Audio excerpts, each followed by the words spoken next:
Pada petang ini kita diberi kesempatan oleh Allah untuk bersama-sama berada di dalam masjid lebih awal daripada waktu biasa. Ini adalah hikmah di sebalik musibah yang Allah Ta'ala timpakan kepada kita. Alladzina idza asabathum musibatun qalu inna lillahi wa inna ilaihi raji'un. Adapun orang-orang yang beriman kepada Allah, sifat mereka, perangai mereka ialah bila dapat musibah mereka akan sebut inna lillahi wa inna ilaihi raji'un. Kita mai daripada Allah, kita akan balik kepada Allah.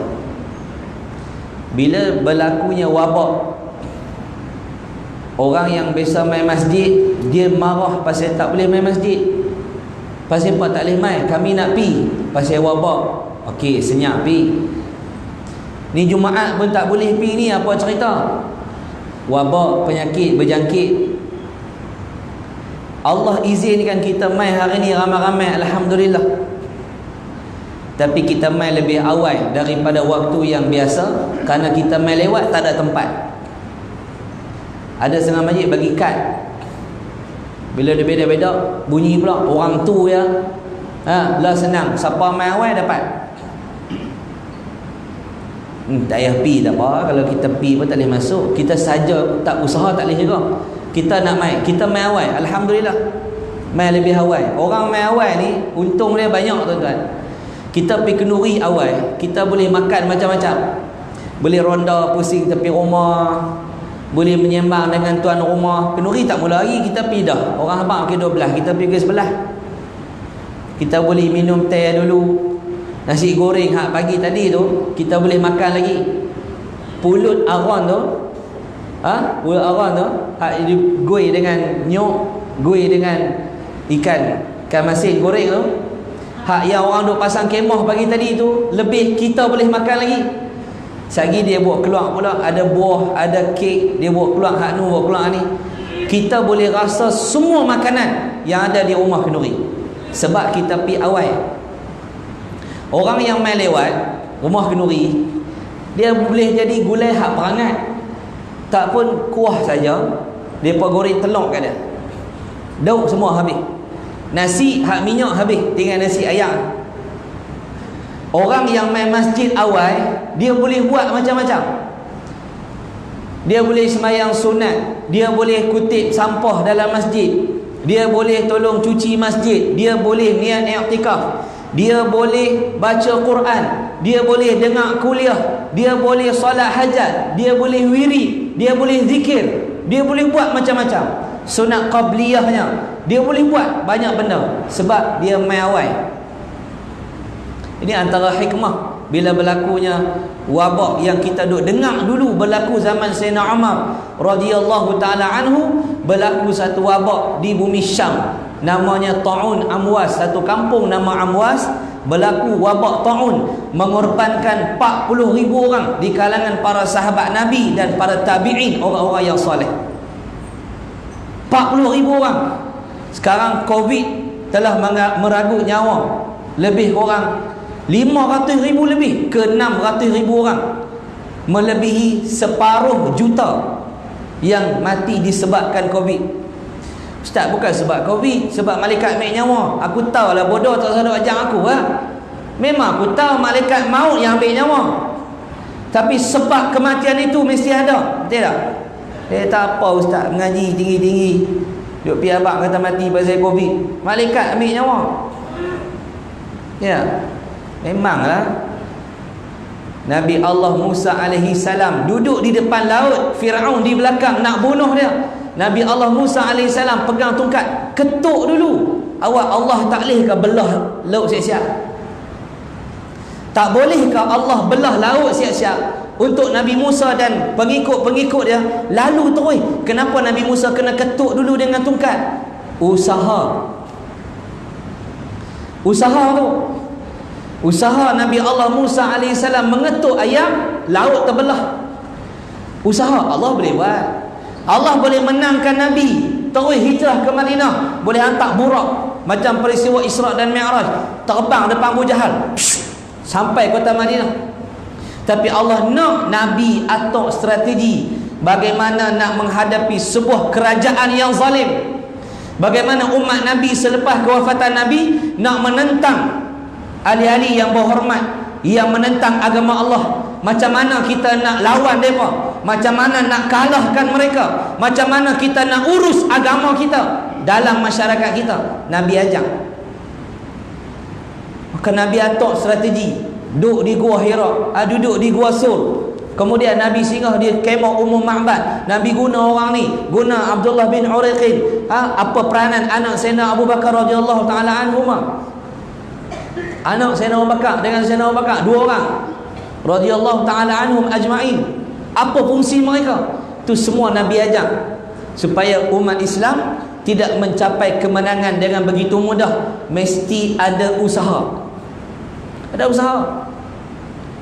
Kalau menikah duduk jauh-jauh pun tak elok, kena duduk dekat baru jadi. Kalau tak jadi juga tak ada rezeki, nak buat lagu mana? Yang penting usaha, betul tak?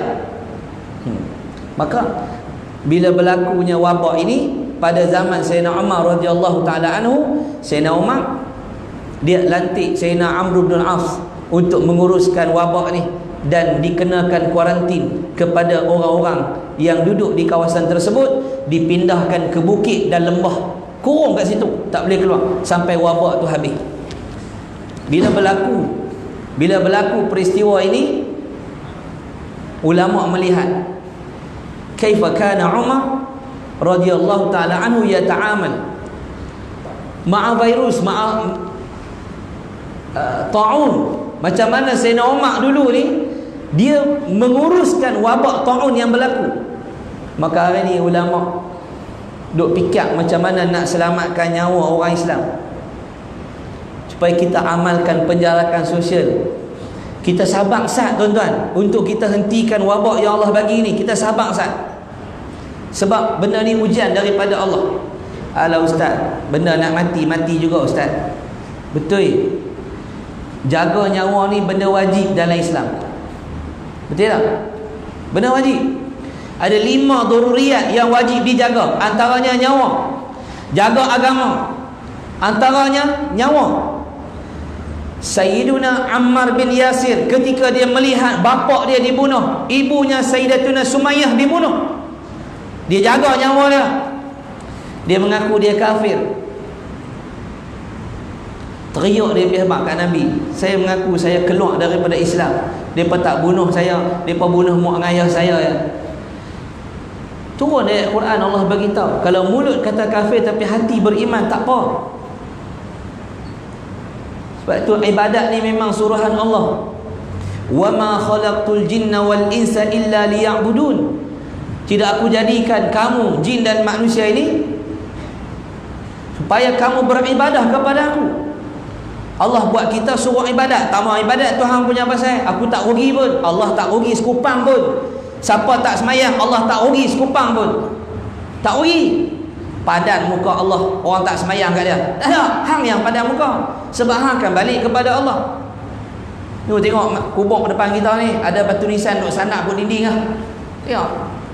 Tak tahu kubur tak mana. Batu nisan cabut dah, tak tahu batu nisan siapa. Main sanak pun dinding. Kita tengok lagi. Pas semayang duduk tu tengok.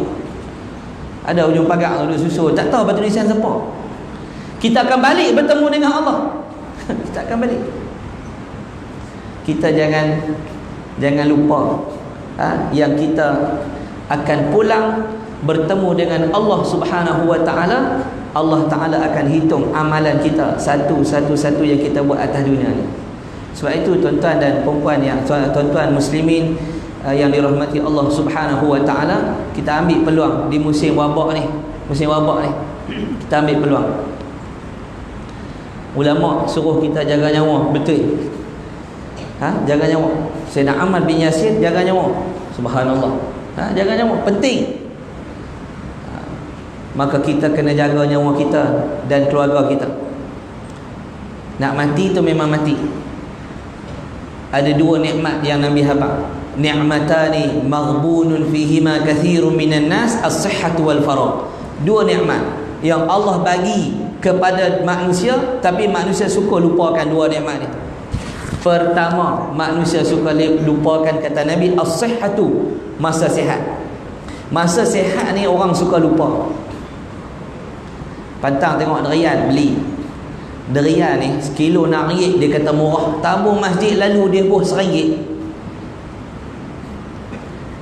Tabung masjid lalu dia bubuh RM1. Dia beli derian sekilo RM6. Tu hak paling murah.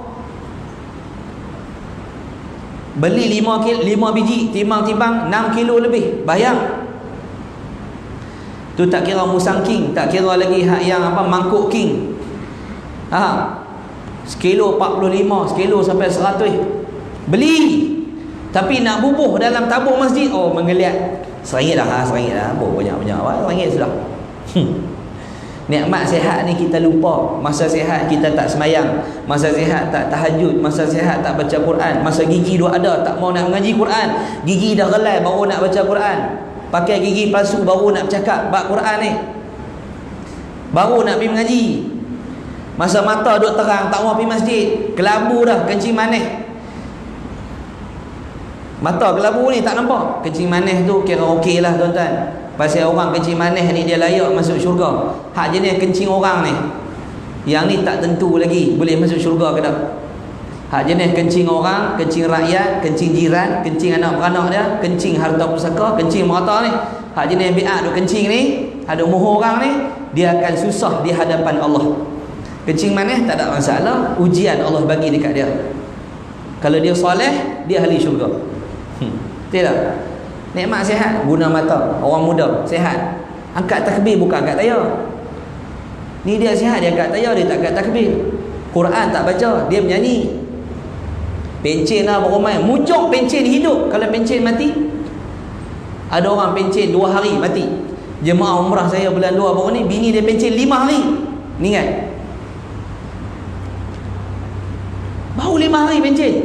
Hari yang dia meninggal tu orang nak buat majlis kat isteri dia, buat majlis nak panggil dia mai kat tempat kerja, dia pun nak buat jamuan dekat dia.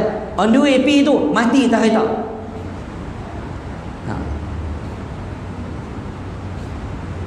Nampak? Pencen. Ada seorang tak ada pencen. Dia ni pegawai di AADK, Agensi Anti Dadah Kebangsaan, KNQ. Dia ada mesej kat saya minta kuliah, lepas tu PKP tak ada kuliah. Saya pun mesej dia balik, hai kau abang, apa abang, boleh kot kalau nak sambung balik hak abang minta tu. Perempuan jawab, ya ustaz, ustaz cakap dengan ayah ke? Ayah tak ada. Ayah pergi mana? Ayah dah meninggal. Kita meninggal bila? Bulan 3, minggu pertama PKP meninggal. Loh, saya tak tahu pun. Ni baru telefon 2-3 hari lepas. Meninggal di mana? Meninggal dalam masjid, Masjid Haji Kudung dekat Kota Kuala Muda. Tengah sembahyang isyak, bangkit rakaat kedua, musim PKP. Mayang dalam 5-6 orang tu. Bangun-bangun tu tak lembek rakaat kedua. Dia pegang bahu kawan dia, turun. Habis umur pada rakaat yang ketiga. Tengok. Bukan ustaz pun, kerja bahagian agensi dadah, tapi Allah pilih dia mati dalam masjid. Berbalik pada ayat yang awal saya sebut tadi, inna akramakum indallahi atqakum. Orang yang paling mulia di kalangan kamu semua ni, termasuk saya, orang yang paling tinggi takwa dia. Bukan mesti ustaz, dia orang paling dekat dengan Allah. Bukan mesti dia orang alim, dia dekat dengan Allah. Tetapi manusia yang ada ilmu, mengamalkan ilmunya, dialah orang yang paling dekat di sisi Allah Subhanahu Wa Taala. Walau dia tukang kebun, walau dia pesara, walau dia peniaga tepi jalan, walau dia miskin, pendapatan dia tak besar, dia tak ada harta macam orang lain, tapi hubungan dia dengan Allah sangat hebat. Orang ni lah orang paling mulia. Jadi nikmat yang pertama tadi sihat. Nikmat yang kedua, masa lapang. Masa kita pun dah habis lah. Daripada ada pengumuman sikit lagi. Masa lapang, gunalah tuan-tuan masa lapang ni. Ada orang lapang lagi, ambillah peluang, main masjid, baca Quran, sedekah, kerja untuk buat balik akhirat. Kerja untuk balik ke akhirat. Dapat duit boleh tabung, dapat duit boleh tabung, dapat duit boleh tabung. Kita nak buat balik akhirat. Nabi tanya sahabat Nabi, hampa sayang harta hampa ke harta orang lain? Semua jawab, kami sayang harta kami. Nabi kata harta kamu ialah harta yang dimasukkan di jalan Allah. Adapun harta orang, harta yang kamu tinggalkan dalam poket-poket kamu. Jadi hak kita tinggal dalam rumah kita tu, semua hak anak bini kita yang kita masukkan dalam tabung Jumaat pada hari ni, itu adalah harta yang kita akan bawa balik ke akhirat. Jadi tuan-tuan, hari ni saya minta tuan-tuan tolong derma seorang RM10 paling kurang dalam tabung masjid kita ni. Niat hindarkan Covid. Boleh tak? Boleh tak tuan-tuan? Tak mampu tak apalah, bukan wajib. Saya syorkan seorang RM10. Kalau mai 500 orang, kita dapat 5,000 hari ni. Boleh? RM10 lah. Lagi keluar beli lagi banyak. Boleh jadi ni Jumaat terakhir kita. Minggu depan kita tak duduk atas bumi, kita duduk di bawah bumi. Mudah-mudahan bawa keluar RM10 hari ni. Kalau lebih lagi bagus. Kalau RM1 ada RM1 nak buat, kena bohbi lah. Tapi jangan biar tabung tu berlalu. Kita ada kemampuan dan kita tak masukkan. Wallahu alam. Yang baik itu daripada Allah, yang lemah tu kelemahan ni saya sendiri. Bismillahirrahmanirrahim. Allahumma alimna ma yanfa'una wanfa'na bima 'allamtana wa zidna ilma wa amalan mutaqabbalan ya arhamar rahimin. Alhamdulillahi ala kulli hal wa na'udzubika min hali ahli an-nar. Allahumma astur 'uyubana wa 'uyuba mu'allimina 'anna. Allahumma la tudhhib barakata 'ulumihim 'anna. Allahumma barik lana fima a'taytana wa qina syarra ma qadaita lana fa innaka taqdi wa la yuqda 'alaik. Walhamdulillahi rabbil alamin. Assalamualaikum warahmatullahi wabarakatuh.